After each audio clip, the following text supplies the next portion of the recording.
আসসালামু আলাইকুম ভিউয়ার্স, এই মুহূর্তে ব্রেকিং এবং এক্সক্লুসিভ বিষয় নিয়ে হাজির হলাম। এবার আপনারা যে তথ্য জানলে অবাক হবেন সেটা হচ্ছে কারাগার থেকে মুক্তি পেয়েছেন কিন্তু এই মামুনুল হক। অথচ এই 5ই মে যে চলে গেল, এই 5ই মে শাপলা চত্বরে নিরীহভাবে শিক্ষার্থীদের হত্যা করা হয়েছিল। তবে 5ই মে যে শাপলা চত্বরে যে হত্যাকাণ্ড ঘটেছিল সেটা কিভাবে হয়েছিল? হেফাজতে ইসলামের তাণ্ডব নাকি হেফাজতের দমন পীড়ন? এমন একটি তথ্য দিয়ে দেশবাসীকে আবারও আলোচনা এনে দেন এই গণ অধিকার পরিষদের নেতা। তাহলে আজকে হেফাজত ইসলামের জাতীয় সেমিনার মামুনুল হকের মুক্তি, সে সকল বিষয় নিয়ে আরও কী কী তথ্য দিলেন তা জানতে পারবেন।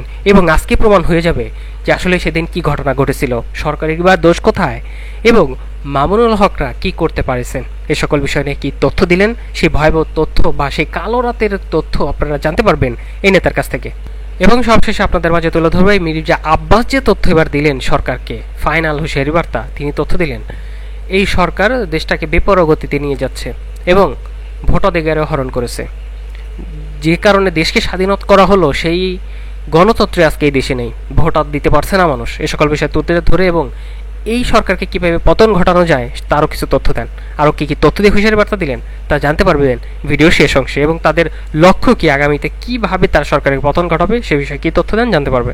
এতক্ষণ শুনছিলেন শিরোনামে, আমরা বিস্তারিত চলুন আমরা দেখে নেই হেফাজতের মূল নেতা যে মামুনুল হকের অবশেষে মুক্তি হলো এবং মুক্তির পরপরই যে 5 তারিখের আগে তাকে মুক্তি দেওয়া হলো। এই সেই শাপলা চত্বরে যে 5ই মের যে কালো রাতের ঘটনা, সেই ঘটনাটা কিভাবে উঠে এলো এবং সে বিষয়ে কি তথ্য দিলেন, সরকার কতটুকু দোষী, চলুন দেখে নিই।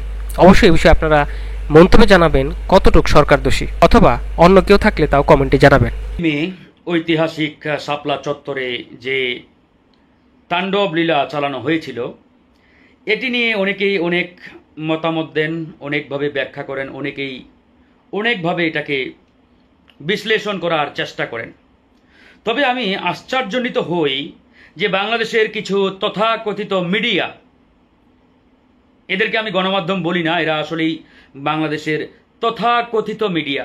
এই তথাকথিত মিডিয়াগুলো সেই 2013 সালের 5ই মে ঐতিহাসিক শাপলা চত্বরে হেফাজতে ইসলাম বাংলাদেশের উপরে যে নারকীয় তাণ্ডব চালিয়েছিল, যে স্ট্রিম রুলার যে নির্যাতন চালিয়েছিল, এটিকে তারা হেফাজতের তাণ্ডব বলে চালানোর চেষ্টা করছে। দেখবেন বাংলাদেশের বেশ কিছু গণমাধ্যম খবর এমনভাবে প্রচারিত করছে যে 5ই মে শাপলা চত্বরে হেফাজতে ইসলাম নাশকতা করেছে, তাণ্ডব লীলা চালিয়েছে, এরকম একটি খবর হেডলাইন করে শিরোনাম দিয়ে তারা প্রত্যেক বছরেই 5ই মে প্রচার করে ছাপায়। তো এটার আসলে নির্দিষ্ট তাদের এজেন্ডা আছে, উদ্দেশ্য আছে। সেই উদ্দেশ্যকে সামনে রেখেই তারা হেফাজতের তাণ্ডব লীলা, 5ই মে হেফাজতের এটা সেটা ইত্যাদি ইত্যাদি। অথচ এটা কেউ বলতে চায় না যে 5ই মে শাপলা চত্বরে হেফাজতে ইসলামের উপরে যে জুলুম নির্যাতন এই ফ্যাসিস্ট স্বৈরাচারীর পুলিশ বাহিনী চালিয়েছে, র্যাব চালিয়েছে, কত শত নিরীহ মাদ্রাসার শিক্ষার্থী আলেম সমাজকে হত্যা করা হয়েছে সেই শাপলা চত্বরে, এই খতিয়ানটা তারা কেউ উদ্ঘাটন করতে চায় না। কারণ তারা জানে যে এই খতিয়ান উদ্ঘাটন করতে গেলে থলের বিড়াল বেরিয়ে আসবে, আর এই থলের বিড়াল বেরিয়ে আসলেই নাটের গুরুকে, সেই নাটের গুরুর নাম সামনে চলে আসবে। যদি আমরা সবাই জানি যে সেই শাপলা চত্বরে হেফাজত ইসলামের মহাসমাবেশে কি ঘটেছিল, কিভাবে রাতের আধারে যৌথ বাহিনীর অভিযানের নামে মাদ্রাসার কমলমতি শিক্ষার্থীদের, কুরআনের হাফেজদের হত্যা করা হয়েছে, সেই লাশগুলোর হদিস পর্যন্ত আমরা আজকে পাই নাই। রাতের আধারে পানি দিয়ে, ওয়াসার ওই ট্র্যাক দিয়ে রোড রাস্তাঘাট মুছে ফেলা হয়েছে যাতে কোনো চিহ্ন না থাকে। আর দোষ চাপানো হচ্ছে হেফাজতে ইসলামের উপর। হেফাজতের মাদ্রাসার শিক্ষার্থীরা তাণ্ডব চালাতে পারে বলে আমার বিশ্বাস হয় না। যারা মাদ্রাসায় পড়াশোনা করে, সেই কমলমতি শিক্ষার্থীরা, কুরআনের আলোয় যারা আলোকিত হতে চায়, যারা কুরআন শিক্ষা গ্রহণের জন্য মাদ্রাসায় পড়াশোনা করে, এরা পবিত্র কুরআনে অগ্নিসংযোগ করবে, আগুন দিবে, এটা যদি একজন পাগলও বলে তবুও বিশ্বাসযোগ্য নয়। চেয়েছি, এটাই প্রত্যাশা।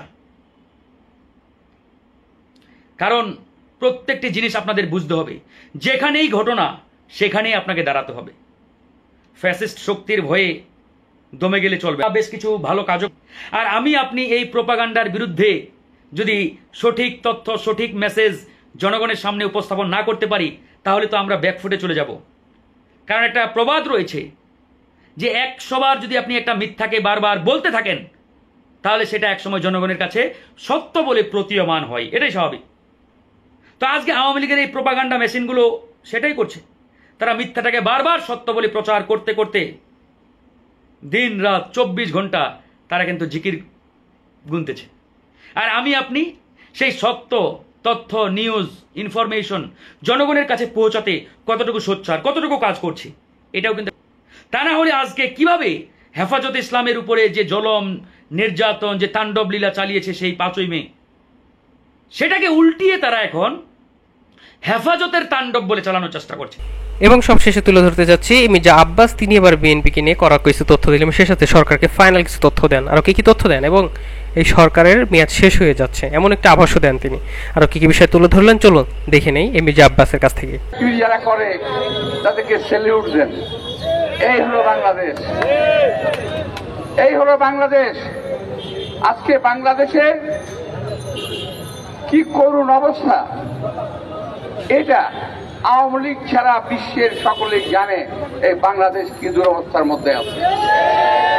আর তার চেয়ে বেশি জানে বিএনপির নেতা কর্মীরা তারা কি অবস্থার মধ্যে আছে।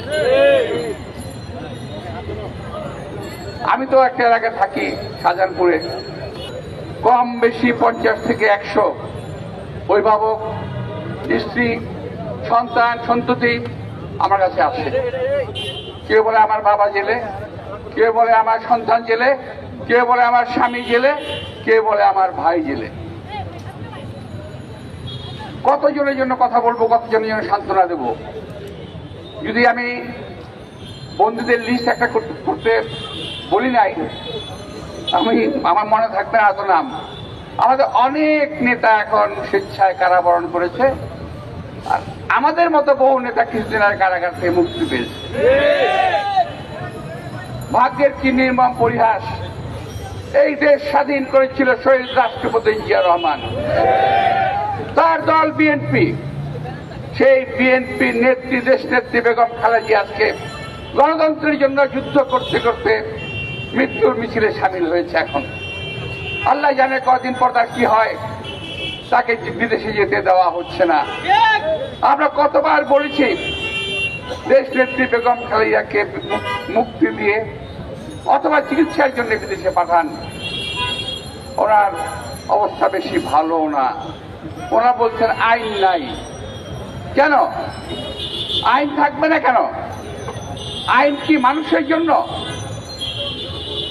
নাকি মানুষের আইনের জন্য? মানুষ রাশেদ খান মেননকে বিদেশে পাঠানো হয় নাই?